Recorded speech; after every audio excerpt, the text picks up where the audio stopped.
Mr. Speaker, Wikileaks' release of classified information has generated a lot of attention worldwide in the past few weeks. The hysterical reaction makes one wonder if this is not an example of killing the messenger for the bad news.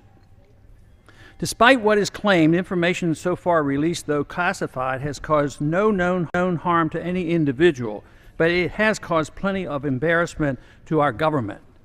Losing a grip on our empire is not welcomed by the neoconservatives in China.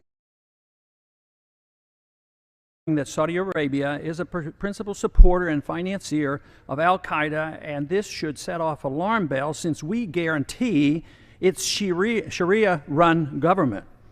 This emphasizes even more the fact that no Al-Qaeda existed in Iraq before 9/11, and yet we went to war against Iraq based on the lie that it did.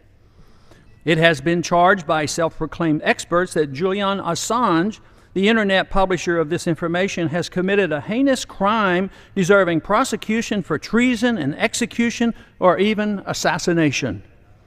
But should we not at least ask how the U.S. government can charge an Australian citizen with treason for publishing U.S. secret information that he did not steal?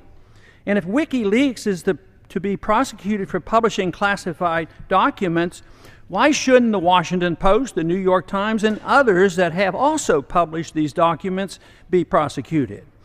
Actually, some in Congress are threatening this as well. The New York Times, as a result of a Supreme Court ruling, was not found guilty in 1971 for the publication of the Pentagon Papers. Daniel Ellsberg never served a day in prison for his role in obtaining these secret documents. The Pentagon Papers were also inserted into the congressional record by Senator Mike Gravel, with no charges being made of breaking any national security laws.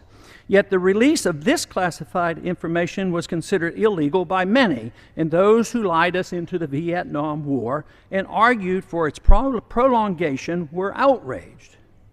But the truth gained from the Pentagon Papers revealed that lies were told about the Gulf of Tonkin attack, which perpetuated a sad and tragic episode in our history.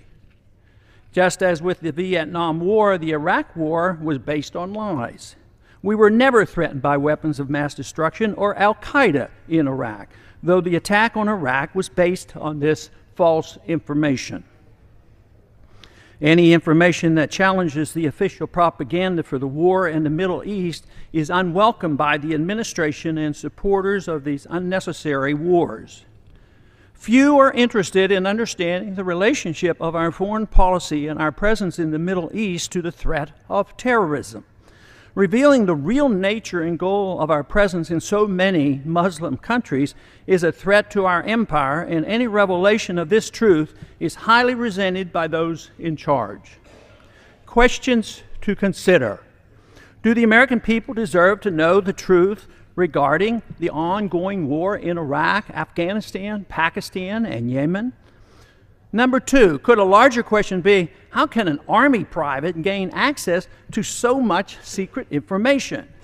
Number three, why is the hostility mostly directed at Assange, the publisher, and not our government's failure to protect classified information? Number four, are we getting our money's worth from the $80 billion per year we spend on intelligence gathering? Number five, which has resulted in the greatest number of deaths? Lying us into war, or WikiLeaks revelations, or the release of the Pentagon Papers?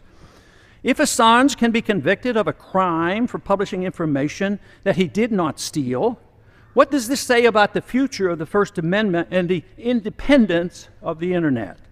Number seven, could it be that the real reason for the near universal attacks on WikiLeaks is more about secretly maintaining a seriously flawed foreign policy of empire than it is about national security?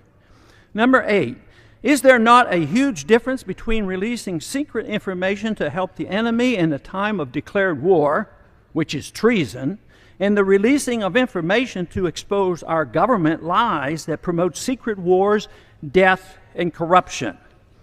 Number nine, was it not once considered patriotic to stand up to our government when it's wrong? Thomas Jefferson had it right when he advised, "Let the eyes of vigilance never be closed." And I yield back the balance of my time.